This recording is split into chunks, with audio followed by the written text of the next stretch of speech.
Hello बच्चों, last lecture में हम लोगों ने सेंटर ऑफ मास को चैप्टर को स्टार्ट किया था। ये रोटेशनल मैकेनिक्स का फर्स्ट सेक्शन था। तो उसमें मैंने एक सिस्टम लिया था जिसमें दो पार्टिकल थे और उसका centre of mass find out किया था। तो एक स्टूडेंट ने पूछा अगर दो से ज़्यादा पार्टिकल हैं तो सेंटर ऑफ मास कैसे निकालेंगे।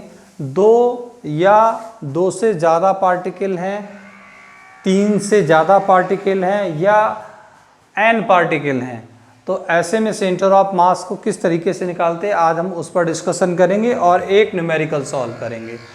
तो ये इसमें मैंने एक सिस्टम लिया है और वो सिस्टम 3D में है, 3D ज्योमेट्री के अंडर आ रहा है, जिसमें मैंने तीन पार्टिकल्स लिए हैं m1, m2, m3 और उनके कोऑर्डिनेट यहाँ पर मेंशन है। तो ऐसी स्थिति में आप सेंटर ऑफ मास कैसे निकालेंगे, उसका क्या तरीका है। देखो, सेंटर ऑफ मास जो है वो जो मैंने फार्मूला दिया था, सेंटर ऑफ मास निकालने का मतलब हमें उसके कोऑर्डिनेट चाहिए। तो पोजीशन ऑफ सेंटर ऑफ मास निकालने के लिए अगर हम उसके कोऑर्डिनेट फाइंड आउट करेंगे तो ये आ जाएगा RCM इक्वल्स टू कितना आ जाएगा m1 r1 वेक्टर, ये वेक्टर है, पोजीशन वेक्टर है, r1 plus m2 r2 vector plus m3 r3 vector upon m1 plus m2 plus m3।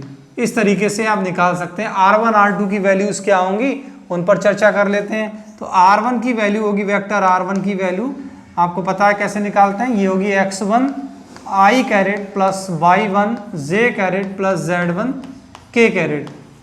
r2 की वैल्यू यहाँ पर होगी x2 i caret plus y2 j caret plus z2 k carat.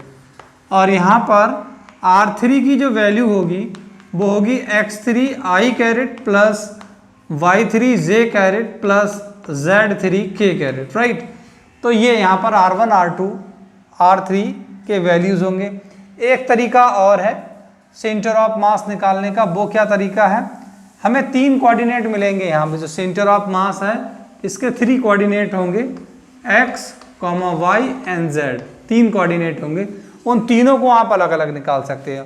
तो XCM centre of मास का x coordinate कैसे निकालेंगे, तो ये कितना आ जाएगा m1 x1 m2 x2 m3 x3 over कितना m1 plus m2 plus m3, इससे भी निकाला जा सकता है। ऐसे ही y coordinate of centre of mass m1 y1 plus m2 y2 plus m3 y3 upon m1 plus m2 plus m3। और z कोऑर्डिनेट के लिए z coordinate of centre of mass is equals to m1 z1 m2 z2 plus m3 z3 upon m1 plus m2 plus m3। तो इस तरीके से अलग अलग coordinate find out करे जा सकते हैं। एक तो प्रोसेस ये है, आप इसको फॉलो कर सकते हो, ये वाला प्रोसेस फॉलो कर सकते हो। दूसरा, आप चाहें अलग अलग तरीके से भी इस तरीके से निकाल सकते हो, उससे कोई दिक्कत वाली बात नहीं है। तो इस तरीके से आप दो से ज़्यादा पार्टिकल वाले सिस्टम का भी centre of mass find out कर सकते हो। अब आपके पास एक ऐसा सिस्टम है जिसमें n पार्टिकल हैं। ये तो हमने कंसीडर कर लिया कि एक ऐसा सिस्टम है जिसमें 3 पार्टिकल हैं। अब आपके पास एक ऐसा सिस्टम है जिसमें n पार्टिकल हैं, यानी system consist of n particle. Then how to find the centre of mass, तो उसमें कोई दिक्कत वाली बात नहीं है। ये उसमें n पार्टिकल कंसीडर कर लेंगे, तो n पार्टिकल्स के लिए हम कैसे फाइंड आउट करेंगे उसकी बात कर लेते हैं। n पार्टिकल में समेशन का यूज़ कर लेते हैं। समेशन का कैसे यूज़ करते हैं उसको भी मैं अभी बताता हूँ।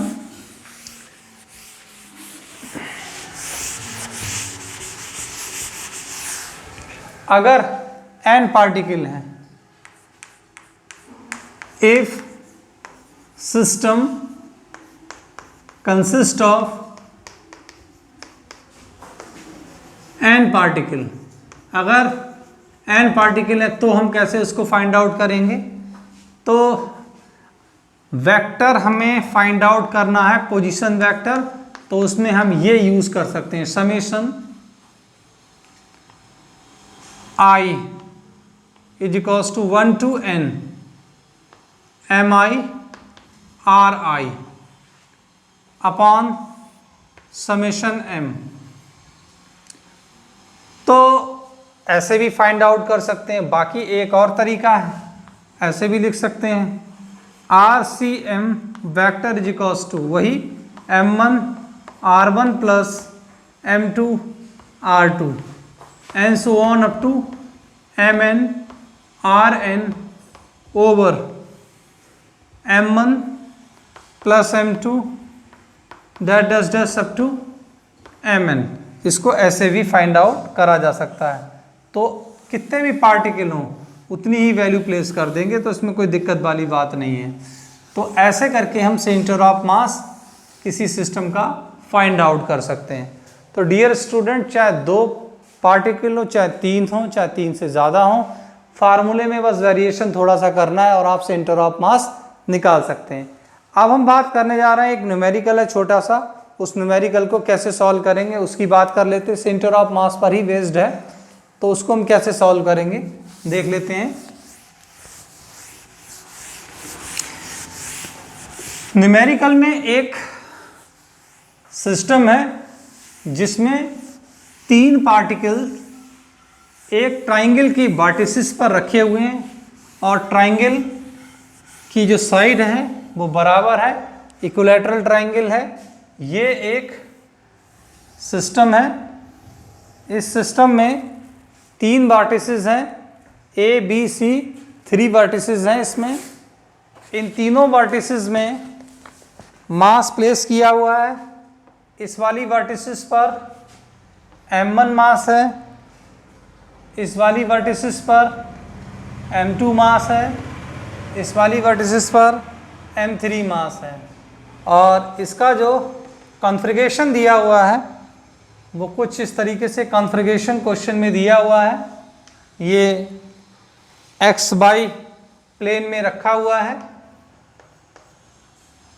कोऑर्डिनेट्स दिए हुए हैं, नहीं भी दिए हुए तो फाइंड आउट कर सकते हैं। 1 मीटर है, ये भी 1 मीटर है और ये भी 1 मीटर है, तो उसमें कोई दिक्कत वाली बात नहीं है, आप कोऑर्डिनेट फाइंड आउट कर सकते हैं। m1 के कोऑर्डिनेट ये ओरिजिन पर है, इसलिए इसके कोऑर्डिनेट 0,0 होंगे। m2 के कोऑर्डिनेट x एक्सिस से 1, y एक्सिस से कुछ नहीं है तो 1,0 होगा। इसका कोऑर्डिनेट ये वर्टिकल डिस्टेंस हो गई और ये हॉरिजॉन्टल, तो आधी हो गई है, तो इसका कोऑर्डिनेट आ गया 0.5, यहाँ पर इसका कोऑर्डिनेट आपको फाइंड आउट करना पड़ेगा पाइथागोरस थ्योरम से। और जब आप इसको पाइथागोरस थ्योरम से फाइंड आउट करेंगे तो ये कोऑर्डिनेट आपका निकल के आ जाएगा √3/2, √3/2। तो डियर स्टूडेंट, ये क्वेश्चन है, इसका सेंटर ऑफ मास आपको फाइंड आउट करना है। तो इसका सेंटर ऑफ मास आप किस तरीके से फाइंड आउट करेंगे उसकी बात कर लेते हैं। तो सेंटर ऑफ मास निकालने का तरीका आपको अभी भी मैंने बताया है। X C M is equals to m1 x1 plus m2 x2। ये आ गया, मास कितने 3, तो ये m3 x3 आ जाएगा upon m1 plus m2 plus m3। m1 की वैल्यू कितनी है, m1 m2 m3 की वैल्यूज हमें दिए हुए हैं क्वेश्चन में और इनकी वैल्यूज हैं 3 4 5। तो ये 3, इसकी वैल्यू 3 है और x1 की वैल्यू 0 है, तो ये 0 हो गया। प्लस m2 की वैल्यू कितनी है 4 है और x3 कितना है, सॉरी x2 कितना है, x2 0 है, तो बात खत्म हो गई इसकी। प्लस m3 में x3 कितना है 3 4 5, ये 5 kg था और x3 कितना है, तो x3 है 0.5 upon m1 plus m2, 2 plus 3 plus 4 कितना बन जाएगा, ये 2.5 अपॉन 12, ये आपका XCM आ गया, यहाँ से आपका XCM यानी एक कोऑर्डिनेट पता चल गया।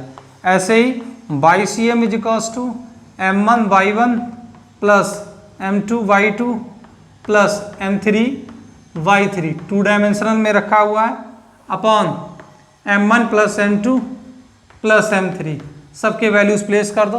M1 0 हो जाएगा क्योंकि Y1 0 है।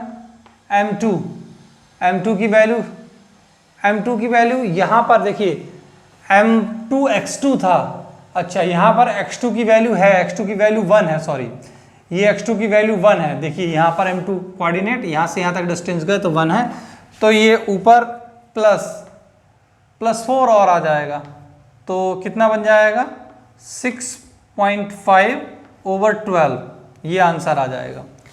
चलिए अब बात कर लेते हैं, इसमें 0 हो गया, M2 भी 0 हो जाएगा क्योंकि Y2 का कोऑर्डिनेट वहाँ कुछ है नहीं। M3 कितना है, M3 यहाँ पर M3 4 है, 3 4 5 3 2 3 4 था, 2 3 4, चलिए उससे कोई दिक्कत नहीं है।